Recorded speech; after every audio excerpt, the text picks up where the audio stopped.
क्या होते हैं red light area? Red light areas ऐसे कुछ इलाके होते हैं जो कि शहर में आइडेंटिफाइड होते हैं कि वहाँ पे कोठे हैं।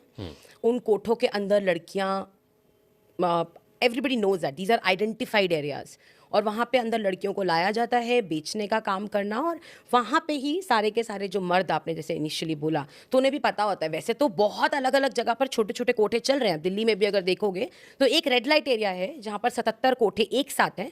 बट अगर आप और जगह पर भी जाते हो, सीलमपुरी जाते हो, लक्ष्मी नगर जाते हो, शकरपुर जाते हो, तो छोटे छोटे कोठे वहाँ पर भी चल रहे हैं। बट रेड लाइट एरिया एक प्रॉपर इलाका है। जैसे रेड, जो दिल्ली का रेड लाइट एरिया है, वहाँ पे 2500 से 2800 औरतें रह रही हैं उन कोठों में। आप सोनागाची की बात करोगे तो वहाँ पे करीबन 40-45 हज़ार औरतें हैं बंगाल में।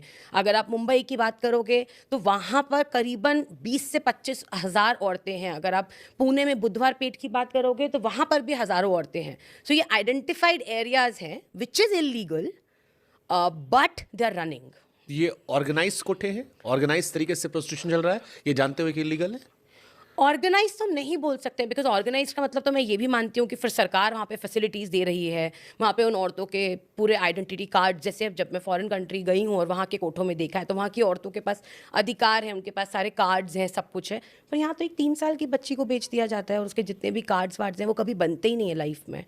उसे पता ही नहीं होता कि मैं कहाँ से हूँ, मेरा क्या बैकग्राउंड है, मैं हिंदू हूँ, मुसलमान हूँ, उसे नहीं पता है। वहाँ पर आकर उसको जो बताया गया है, जो कहानी दी गई है पूरी ज़िंदगी, जिस मालकिन ने उसको खरीदा है, वही उसकी सच्चाई है।